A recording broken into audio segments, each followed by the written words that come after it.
మహేష్ బాబు 3,000 కోట్ల స్కామ్. అవును, మీరు విన్నది నిజమే.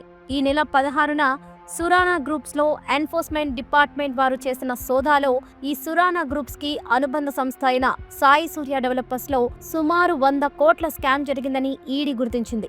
దాంతో రియల్ ఎస్టేట్ పేరుతో జనాలని మోసం చేసిన ఈ సూర్య డెవలపర్స్ సంస్థని ఈడీ ఒక ఫ్రాడ్ గా గుర్తించింది. అయితే ఈ ఫ్రాడ్ కేసులో మహేష్ బాబు కూడా ఇరుక్కున్నాడు. అది ఎలా అంటే, వరుస పెట్టి ఎన్నో యాడ్స్ చేస్తున్న మహేష్ బాబు ఈ సూర్య డెవలపర్స్ యాడ్స్ లో కూడా యాక్ట్ చేశాడు. అది కూడా మొత్తం తన ఫ్యామిలీతో కలిసి ఆ యాడ్ లో నటించాడు. ఈ యాడ్ కు గాను మహేష్ మొత్తం 5,90,00,000 తీసుకున్నాడు. అందులో చెక్స్ రూపంలో 3,40,00,000 తీసుకోగా మనీ లాండరింగ్ ద్వారా 2,50,00,000 తీసుకున్నట్లు ఈడీ తేల్చింది.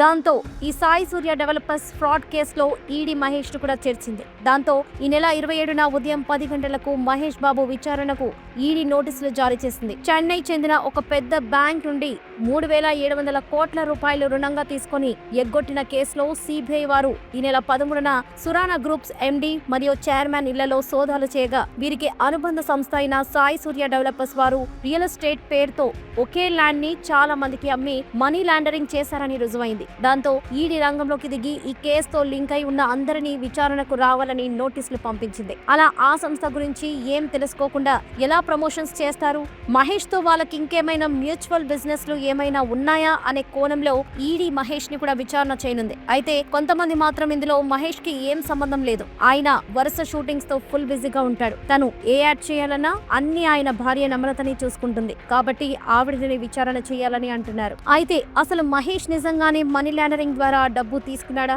ఈడీ మహేష్ ని త్వరలోనే అరెస్ట్ చేయబోతుందా? ఇదంతా జరగటానికి నమ్రతయే కారణమా? సినిమాల ద్వారా వేల కోట్లు సంపాదించిన మహేష్ ఇన్ని యాడ్స్ చేయడంలో రహస్యం ఏంటి అనే ఇంట్రెస్టింగ్ విషయాలను ఈ వీడియోలో తెలుసుకుందాం. మహేష్ చేసిన సినిమాలలో మీ ఫేవరెట్ ఏంటో కామెంట్ చేసి వీడియోని చివరి వరకు చూడండి. మహేష్ 1975 ఆగస్టు 9న చెన్నైలో జన్మించాడు. దివంగత నటుడు సూపర్ స్టార్ కృష్ణ గారి 4వ సంతానం మహేష్ బాబు. ఆయన తల్లి పేరు ఇంద్రాదేవి. అప్పటి కుటుంబం పరిస్థితుల నేపథ్యంలో మహేష్ బాబు చిన్నతనంలో అమ్మమ్మ దగ్గర పెరిగాడు. కొన్ని విషయాలు మన ప్రమేయం లేకుండా జరిగిపోతాయి. అలాగే మహేష్ బాబు సినిమా ఎంట్రీ కూడా ఊహించిన విధంగా జరిగింది. తండ్రి సూపర్ స్టార్ కావడం, అన్నయ్య రమేష్ బాబు సినిమాలో ఉండటంతో చిన్నతనం నుంచే మహేష్ కు నటనపై ఆసక్తి ఏర్పడింది. అదే సమయంలో మహేష్ బాబు తన 4 ఏళ్ల వయసులోనే ప్రముఖ డైరెక్టర్ నారాయణరావు తీసిన నీడా అనే సినిమాలో నటించి తన ప్రస్థానానికి గట్టి పునాది వేసుకున్నాడు. ఈ సినిమాలో మహేష్ ను చూసిన డైరెక్టర్ కోడి రామకృష్ణ పోరాటం సినిమాలో కృష్ణ తమ్ముడు బుజ్జి పాత్రలో నటించేలా చేశాడు. అప్పటికి మహేష్ వయసు 8 ఏళ్లు. ఆ తర్వాత కృష్ణ మొదటిసారి డైరెక్ట్ చేసిన శంకరాభరణం సినిమాలో మహేష్ రాజ పాత్రలో నటించి మెప్పించాడు. 1988లో బజార్ రౌడీలో, 1989లో గూఢాచారి, 117 సినిమాలో చిన్న పాత్రలో, అదే ఏడాది వచ్చిన కొడుకుదిద్దిన కాపురంలో వినోద్ ప్రమోద్ గా డ్యూయల్ రోల్ చేశాడు. 1990లో బాలచంద్రుడు మూవీలో చందుగా, అన్న తమ్ముడు సినిమాలో మురళిగా నటించాడు. ఇలా దాదాపు 9 సినిమాలో నటించాడు మహేష్ బాబు. అయితే కృష్ణ మహేష్ స్కూల్ కు ఇబ్బంది కలగకుండా షూటింగ్లను సమ్మర్ లో ప్లాన్ చేసేవాడు. కానీ కొడుకుదిద్దిన కాపురం సినిమా సమయంలో అది కుదరలేదు. దీంతో ఆ ఏడాది స్కూల్ కు 3 నెలలు వెళ్ళలేదు. ఆ తర్వాత స్కూల్ వాళ్ళు తీసుకోలేదు. దీంతో కృష్ణ మహేష్ కు చదువు అయిపోయాకే సినిమాలో నటించమని చెప్పాడు. అలా ఆ తర్వాత మహేష్ బాబు సినిమాలకు కొంత గ్యాప్ ఇచ్చాడు. చెన్నైలోని లయోలా కాలేజీలో డిగ్రీ చదువుతున్న సమయంలో డైరెక్టర్ ఎస్వి కృష్ణారెడ్డి మహేష్ తో సినిమా చేయాలనుకున్నాడు. కానీ కృష్ణ చదువు పూర్తయ్యాకే మహేష్ సినిమాలు చేస్తాడని చెప్పడంతో కృష్ణారెడ్డి తన స్టోరీలో కొన్ని మార్పులు చేసి యమలీల టైటిల్ తో సినిమా తీశారు. అది సూపర్ హిట్ అయింది. అలా మహేష్ చేయాల్సిన సినిమాని అలీ చేసి సూపర్ హిట్ అందుకున్నాడు. అయితే మహేష్ చదువు పూర్తి చేశాక కృష్ణ గారు ఒక మంచి స్టోరీ కోసం వెతకడం స్టార్ట్ చేశారు. అదే సమయంలో ఓ హోటల్లో మహేష్ ను చూసిన ప్రొడ్యూసర్ అశ్విని దత్ వెంటనే డైరెక్టర్ రాఘవేంద్రరావుకు ఫోన్ చేసి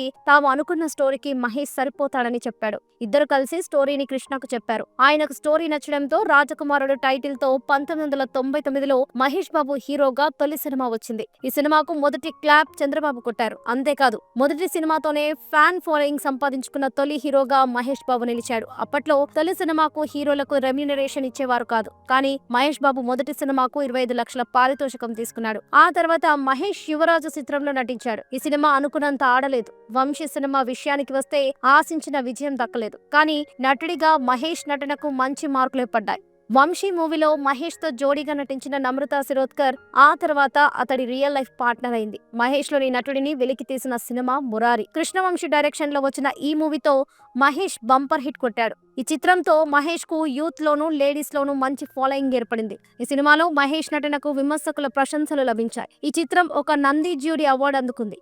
ఈ సినిమా విజయంతో మహేష్ వెనుదిరిగి చూడలేదు.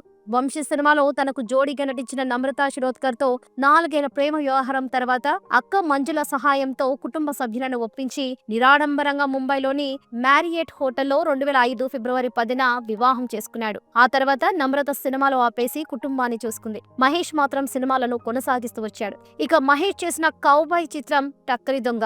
ఈ సినిమా టెక్నికల్ గా చాలా రిచ్ గా ఉన్నప్పటికీ కథనం స్లోగా ఉండడంతో సరైన సక్సెస్ సాధించలేదు. అయినా ఈ మూవీలో మహేష్ నటనకు నంది స్పెషల్ జ్యూరీ అవార్డు లభించింది. 2003లో గుణశేఖర్ దర్శకత్వంలో వచ్చిన ఒక్కడు మూవీ మహేష్ బాబు కెరియర్ లో మొట్టమొదటి బ్లాక్ పోస్టర్ హిట్. అప్పటి వరకు మహేష్ బాబు లుక్స్ వరకే బాగుంటాడని గేలి చేసిన వాళ్ళందరికీ ఈ సినిమాలో పర్ఫార్మెన్స్ తో ముక్కున వేలేసుకునేలా చేశాడు మహేష్. ఈ సినిమాతో ఉత్తమ నటుడిగా నంది అవార్డు కూడా మహేష్ అందుకున్నాడు. ఇక ఆ తర్వాత మళ్ళీ గుణశేఖర్ డైరెక్షన్ లో అర్జున్ మూవీ చేసినా అది సరిగా ఆడలేదు. కానీ 2006లో పూరి జగన్నాథ్ దర్శకత్వంలో మహేష్ చేసిన పోకిరి సినిమా ఏకంగా ఇండస్ట్రీ హిట్ కొట్టింది. ఇక ఆ తర్వాత సైనికుడు, అతిథి, కలేజా లాంటి వరుస బాక్స్ ఆఫీస్ డిజాస్టర్స్ తో కాస్త డీలా పడిన మహేష్ దూకుడుతో మరో బ్లాక్ బస్టర్ హిట్ అందుకొని ఓవర్సీస్ మార్కెట్ కింగ్ గా ఎదిగాడు. ఆ తర్వాత బిజినెస్ మ్యాన్, సీతమ్మ వాకిట్లో సిరిమల చెట్టు చిత్రాలతో మొదటి హ్యాట్రిక్ హిట్ సొంతం చేసుకున్నాడు మహేష్. 1, నేనొకడిని, ఆగడు లాంటి డిజాస్టర్స్ తర్వాత శ్రీమంతుడు లాంటి హిట్ కొట్టిన మహేష్ కు బ్రహ్మోత్సవం, స్పైడర్ లాంటి ఫ్లాప్లు కూడా వచ్చాయి. కానీ భరత్ అనే నేను చిత్రంతో మహేష్ కెరియర్ కు మళ్లీ ఊపిరిపోశాడు కొరటాల శివ. అందుకే మహేష్ కు డైరెక్టర్ కొరటాల శివ అంటే విశేషమైన అభిమానం. ఆ తర్వాత మహర్షి సినిమా కూడా మంచి హిట్ గా నిలిచింది. మహేష్ లోని కామెడీ యాంగిల్ ను బయటకు తీసిన మొదటి దర్శకుడు Trivikram. Khaleja cinema box office వద్ద డిజాస్టర్ గా నిలిచినప్పటికీ మహేష్ కామెడీ చేయగలడని నిరూపించడమే కాక సరికొత్త మహేష్ బాబును ఇండస్ట్రీకి రీఇంట్రడ్యూస్ చేసిన సినిమా అది. ఆ తర్వాత వచ్చిన సరిలేరు, నీకెవరు, మహర్షి, సర్కార్ వారి పాట, గుంటూరు కారం లాంటి ఎన్నో బ్లాక్ బస్టర్ హిట్స్ ను తన ఖాతాలో వేసుకున్నాడు. తెలుగులో 6 నంది అవార్డులు గెలుచుకున్న ఏకైక కథానాయకుడు మహేష్ బాబే.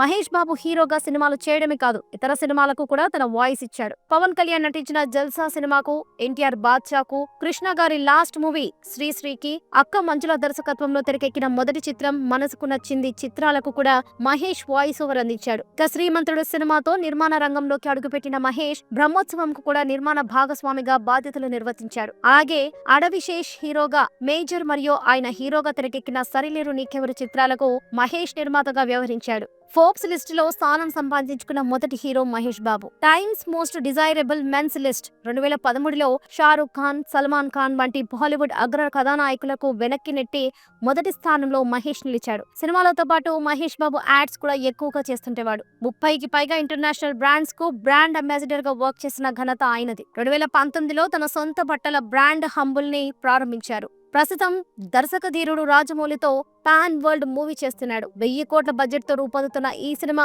2027లో ప్రేక్షకుల ముందుకు రాబోతుంది. మహేష్ బాబు సినిమాల్లోనే కాదు, సేవలను స్టారే. ఎందుకంటే తన సంపదలో 30%తో పాటు యాడ్స్ నుంచి వచ్చే డబ్బులను సైతం పేద పిల్లల చికిత్సకు ఖర్చు చేస్తున్నాడు. మహేష్ బాబు ఈ నిర్ణయం వెనుక పెద్ద కారణం ఉంది. ఆయన కుమారుడు గౌతమ్ 6 వారాల ముందుగానే జన్మించాడు. అప్పుడు అతని కాపాడుకునేందుకు అడ్వాన్స్డ్ ట్రీట్మెంట్ ఇవ్వడం జరిగింది. ఆ సమయంలో మహేష్ బాబు చాలా ఒత్తిడికి గురయ్యారట. గౌతమ్ 6 వారాల ముందు పుట్టాడు. అప్పుడు నా చెయ్యంతే ఉన్నాడు, మాకు డబ్బులు ఉన్నాయి కాబట్టి సరే, కానీ చాలా మందికి అవకాశం ఉండదు. అందుకే చిన్న పిల్లల వైద్యానికి సాయం చేయాలని నిర్ణయించుకున్నాను అని తెలిపారు మహేష్ బాబు. అలా ఇప్పటి వరకు చారిటబుల్ ట్రస్ట్ల ద్వారా 3772 మంది పిల్లలకు గుండె ఆపరేషన్ చేయించడంతో పాటు ఎంతో మందికి వైద్య సహాయం చేస్తున్నాడు. అలాగే బుర్రిపాలెం అనే తన గ్రామాన్ని దత్తత తీసుకొని వారి బాగోగులన్నీ చూసుకుంటున్నాడు మహేష్ బాబు. రీసెంట్ గా తను చేసిన సాయి సూర్య డెవలపర్స్ యాడ్స్ కేసులో మహేష్ విచారణను ఎదుర్కోబోతున్నాడు. గతంలో కూడా మహేష్ తన ఏఎంబి సినిమాస్ లో జీఎస్టీ తగ్గించుకోకుండా ఇష్టం వచ్చిన రేట్స్ కి టికెట్స్ అమ్ముతున్నారని